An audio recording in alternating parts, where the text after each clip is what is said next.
So I want to start by, I think it's helpful sometimes during an election cycle to go back to the last election cycle and kind of think about where we were, right? So if we go back 2 years ago in 2010, the International Socialist Organization was having meetings across the country on the right turn in U.S. politics, right? And all the debate was around whether, are the Tea Party these disaffected members of the working class, or is it just a corporate sham, right, et cetera. And, it's not like we were just, we just really wanted to have meetings about the Tea Party. This is what the whole mainstream debate was about. This is what every major news channel was talking about in 2010. And throughout this period, we maintained that despite the Tea Party phenomenon, the crisis would provoke resistance in unexpected places. And I don't think we realized how unexpected those places would be, however, until the Arab Spring. A series of revolutions that began in Tunisia and spread to Egypt, Yemen, Libya, Bahrain, and Syria are without a doubt one of the most serious challenges to U.S. imperialism and world capitalism in the last 4 decades. In particular, the Tunisian and Egyptian revolts showed us that even after a long period of seeming calm, the masses have the capacity to overthrow seemingly unshakable dictators. And I think this was a crucial lesson for us here in the United States, where working class struggle was more often something you would read about in a history book than something you would actually experience. The Arab Spring fueled the global fight against austerity, which erupted in the United States in February of 2011 in Madison, Wisconsin. And though that fight ultimately lost, I think the lessons of Wisconsin reverberated across the United States. Madison showed us what real solidarity looks like as unionists from around the region and people from around the country poured into the Capitol building, and those who couldn't go to the Capitol sent in pizza orders from around the world to feed those that could. Madison also raised the importance of unions, the organized working class, and most of all raised the specter of the strike, the general strike even. It was initiated by a wildcat of teachers, and before the energy was diverted into an electoral campaign, the words general strike was not just something coming from the crazy radical in the back of your union meeting, but was being discussed by the president of the firefighters union, the regional labor council, and thousands of others. And I don't think we would have seen Occupy if the Madison Capitol hadn't been occupied for so long months before. And Occupy, though certainly wasn't the coming revolution, as some more eager sections of the left had hoped, it was an absolutely crucial development for struggle here in the United States. Literally within months, Occupy had transformed the terrain of American politics, pushing the subject of economic injustice into American political discourse, pushing the Tea Party back to the margins where they belong, and raising the prospect of more and larger protests to come. The movement created a new culture of resistance in which it is legitimate to fight back. And I want to spend a little time going over what I think are some pretty significant changes, at least in Portland, that I never thought were possible until Occupy. The first one might seem a little trivial, but it's important to me. When I became an activist, it was during the Iraq War, and we would always hear about, when the war started, there were these huge protests, right? 2003, biggest protests the world has ever seen, and in Portland, the big thing that anti-war activists held on to that I would hear is we marched across the bridge. We marched across one of the big bridges, and I always thought like, oh, that would be a great thing to do. You know, we never have the amount of people for that, and the police would never let us. But since Occupy, I think I've marched across bridges like 5 times now.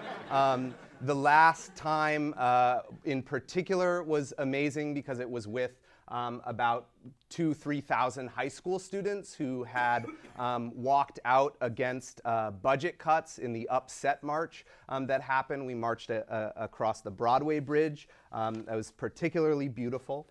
In addition to that, you know, we've seen since May 1st, when we moved Alicia Jackson back into her home that had been foreclosed, you know, we've seen dozens of families now moved back into their homes here in Portland. I think, you know, this development would not have happened, would not have arisen without occupying homes, right? And then lastly, I think, you know, at the very least, we have to say that thousands of people in Portland have the experience of staying up till 1, 3 in the morning defending the Occupy camp and all night chanting, "We won't go, cops go home." It certainly, for me, was one of the most important political experiences of my life. And I think it's important to note as well that only months before Occupy, you had the emergence of 2 really, I think, crucial fights against oppression. And these may seem somewhat dormant today, but I think are most certainly going to make a comeback in the near future. First, of course, was Slut Walk, where after years of the most vile vitriol against women in this country that continues to this day, where you can have a candidate running for Senate who actually says shit like a woman being raped is a gift from God. But in this context, you had women and allies across the country marching against this blame the victim nonsense. And I have to say, though, we haven't seen a whole lot in terms of marches and protests since Slut Walk.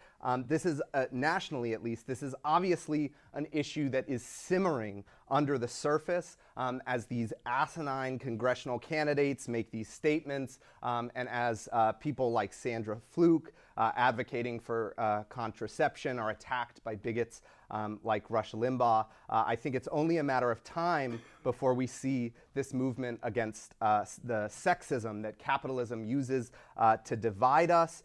It's only a matter of time before we see this movement reemerge, and stronger at that. And at the same time, as we were taking to the streets against sexism, you had people taking to the streets against one of the most blatantly racist state murders of Troy Anthony Davis, accused of killing an Alabama police officer. The entire case was built on 9 witnesses, 7 of whom then recanted their testimony. And of the 2 who didn't, one was a suspect himself. The other said the shooter was left-handed and Troy was right-handed. It was clear to anyone who followed this case that that man was innocent, yet the state of Alabama murdered him just days into Occupy, and you had this really fuel anti-racist protests in Occupy. And then when you had Trayvon Martin, a young black teenage kid murdered by a self-appointed neighborhood watchman, and you have George Zimmerman just walking free for 2 months by claiming that his murder was, this murder that he admitted to was in self-defense.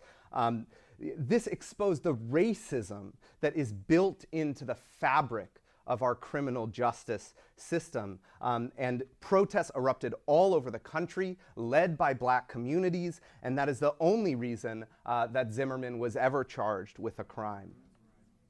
Now, these struggles against oppression are not just diversions from the class struggle, as people who may call themselves Marxists but in actuality distort Marxist ideas say, but these struggles are central to breaking down the deep divisions in the working class, especially in the United States. And if there is to be any hope of uniting workers to truly take on the 1%, we will have to make combating racism, sexism, homophobia, and all oppression central to that project. And I think the recent Chicago teacher strike really illustrates this well. I don't think they could have won that battle if they hadn't directly taken on racism in Chicago schools. They put out a brilliant report, The Schools Chicago Students Deserve, that calls out Chicago's education system as educational apartheid. The leadership of the union, the Caucus of Rank and File Educators, began by fighting with parents in minority communities against school closures, and this put them in a prime position to defeat the school board's attempt to divide the union from minority parents. I want to take a step back, though, and try to explain, as a teacher, why the first major labor battle of this new era of resistance erupts in Chicago amongst teachers. And even a lot of the first strikes we've seen here in the Northwest have been teacher strikes, right? A lot of us were involved in the East County strikes, the strike in Tacoma, et cetera. And just briefly, to give an idea of the significance of the Chicago strike, right, in 2011, there were only 19 strikes in the entire country involving more than 1,000 workers. Since the economic crisis began in 2008, there have been less than 40 involving more than 1,000 workers, right? So you have 25,000, maybe 25,000 to 30,000 teachers in Chicago go on strike. So why teachers? Right? Don't teachers just have it easy? We get to go home at 3:30, right? Of course not. But in addition to the workday, I'll just take Portland Public Schools for example. We just passed this memorandum with the district that says, our student load can't be more than 180 students, right? That's a joke. So imagine you have 180 students, right? 15 minutes on grading a paper for all those students adds another 40-hour work week, right? 10 minutes on calling the parents of those students adds another 30-hour work week, right? God forbid you try and plan any engaging curriculum that doesn't come straight out of the textbook, right? You add multiple work weeks on. I could go on and on of all the outside of classroom things that are expected of teachers that make this workload incredible. But this wasn't it, right? In fact, I would argue that this kind of speed up is happening to workers across industries in the United States, and especially in the public sector. With teachers, you have the added dimension of the privatization of public services and the centralization of control, right? So now our school systems are being run often by unelected millionaires and billionaires, right? In the last 2 years, we've seen in Oregon, we no longer have an elected superintendent of Oregon public schools. We now have a CEO of Oregon state schools. But on top of it, really, you have a news media and a core of politicians and business elite who are blaming teachers and our unions for the crisis in education, right? It's not the lack of funding. It's not poverty. It's not that none of our kids have health care, right? It's none of this. No, none of that has to do with the crisis in our schools. Of course, it is bad teachers who are ruining our schools and the unions that protect them, right? They demand merit pay for teachers at the same time as giving Wall Street bankers and CEOs golden parachutes. And I think this is what brings us to what lit the Chicago fire, which is that as Marxists, we know that when workers are attacked, they will fight back. And what Chicago showed us is that when organized, workers can mobilize entire cities to fight against both parties and even take on Obama's former chief of staff, Mayor 1%, Emanuel, and win. I think it's hard to tell exactly the effect that the Chicago teachers strike is having on organized labor. And it may take a few more victories before we really see a quantitative and qualitative difference in worker struggle. But we also shouldn't underestimate the importance of this fight. I think we can safely say at the very least There are tens of thousands of teachers and unionists across the country who are trying to absorb the lessons of this victory. I know the discussion in my union, the Portland Association of Teachers, is all about how do we do what they did in Chicago when our contract is up at the end of this year.